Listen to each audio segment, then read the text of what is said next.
Alright, afternoon y'all. We are going to get started on today's lesson. Before we do that, I actually have a story for you to get this lesson sort of started.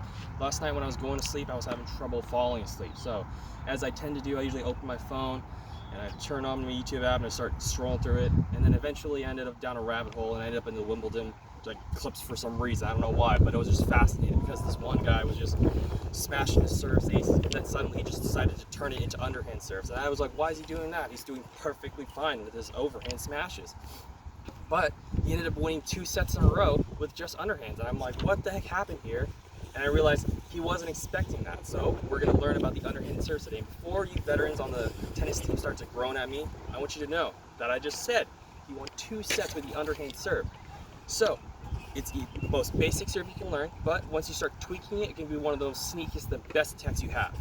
All right, so first off, we're going to talk about proper form. So follow me, we're going to go this way.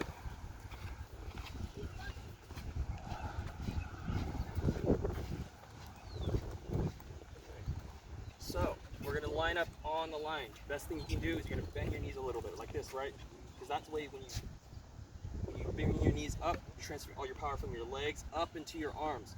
Next up, you're going to watch where your feet is, because if your feet's on the service line, you're going to get a fault. It's not going to be your point. So then you're going to have the ball, and you're going to have the eyes on the ball. And you have the proper form of holding the racket. You're not going to hold it like this if you're right-handed. You're going to hold it like this, up near closer to the tip of the neck. If you're left-handed, it's going to be the exact same mirrored side, like that, okay? So once you hold like this, you're going to get ready, okay? Next up, we're going to do some practice serving, okay? Come on a little closer, come a little closer. Okay, so now we're gonna demo it to just hit this, okay? So when I say, you're gonna have a partner over at the end, okay? So I have one of the tennis rackets, okay? There are gonna be 4 tennis rackets and a bucket of balls. There are gonna be 2 partners on this side and then 2 partners on that side. So one person's gonna line up right here on the service line and one person's gonna be on that side next to the net, okay? So all you're gonna do is I want you to get used to this, all right?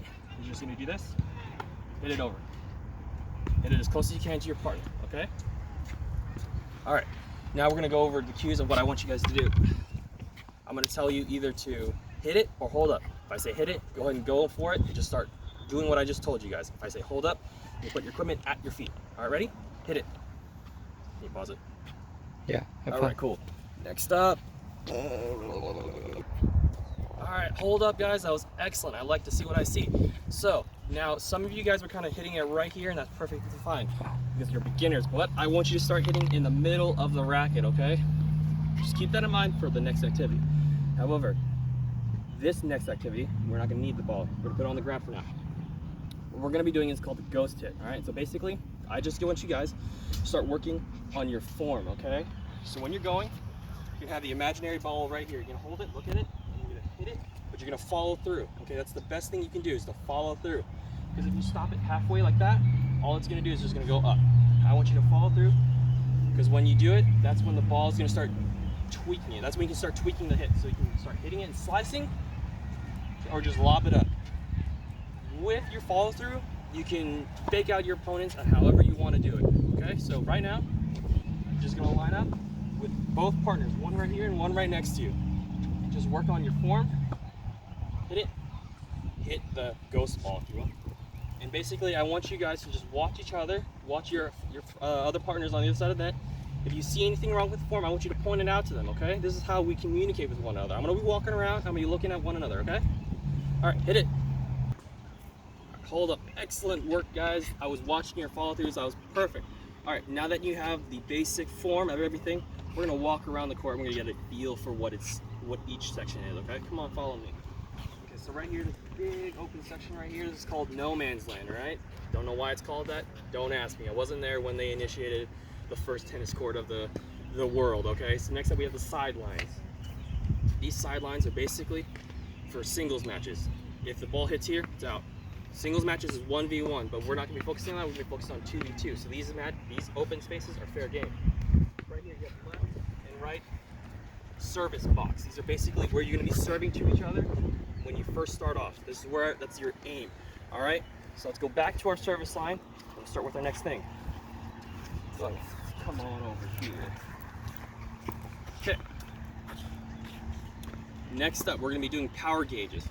So at each court, I have about 9 cones. We're gonna line up 3 cones on that side, 3 cones on the right side, okay? Basically, what I want you to do now is I want everybody, all 4 of you, lined up right here, okay? So when I say power gauge, I want you to get a feel for hitting the ball at a certain percentage, okay? And then I want you to record what section that is. So 3 cones means 4 sections over there. I don't have the cones on me right now, but we can do that later. So for each section, I'm gonna hit for, let's say I hit 25% of my power. And if for 25%, say it goes into section 1, first section right there. Keep in mind that's where it is. And then when you actually get started, I want your partners to call it a section. I want them to say, when you're ready, you tell them, I'm ready. So when they go, they say section 3. So I have to aim for section 3 of the entirety of the court. So say there's a cone right here, okay? That means this part of the court would be section 4. That's what I want you to aim for, okay? I want you to hit for section 4. However, if you're feeling a little bit not too comfortable, I want you guys to come to me. That way we can mix the groups up, that we have more of the beginners together and more of the veterans together. That way we can sort of make the sections a little bit smaller or a little bit bigger. So if we need, we can only have 2, we can split it into half. It's only section 1 and section 2. So you beginners can start learning how to hit into section 1 or section 2. Veterans, I want you to get more cones, make maybe, I don't know, 6 sections. That way you have more variability on where you have to hit it, okay? All right, so like I said, sections over there, sections down here. All right, ready? Hit it. All right, hold up, that was perfect. Again, guys, I love seeing you guys talking to each other. Like I said earlier, communication is key. When you're learning and you teach somebody else, you learn the skill even faster. Okay, so now before we go on, I want to just check for some understanding real quick. All right, can someone show me the proper stance for holding your racket? That's perfect, just like this. That's good, that's really good. All right, so next up, what is the proper way to stand at the line? Is it like this? No, that's correct. It's like this. You're holding your body right here. All right, now before we finish up and I send you guys back to your regular classes, we're gonna do some quick questioning, all right? So, I just asked it, but what's the proper way to hold a racket? Like that, good. All right, next up, what is the best way for your serve? Do you stop your swing right as you contact the ball? No, that is correct. It is the follow through. You have to follow through to make sure the power is going for it. All right, next. How are your knees when they're standing here? Are they fully locked like this, just looking up and going like that? That's perfectly right. That's right. You bend your knees a little bit so that way you transfer your power over. Okay. Now, where is the best spot to hit the ball on the racket? The center. That's perfect. Very good, very good. Last question. What are the locations on the court? What is this area right here that I'm standing in? So no man's land is perfect. This sideline is very good. And those 2 left and right service boxes, very good. All right, class, I will see you tomorrow.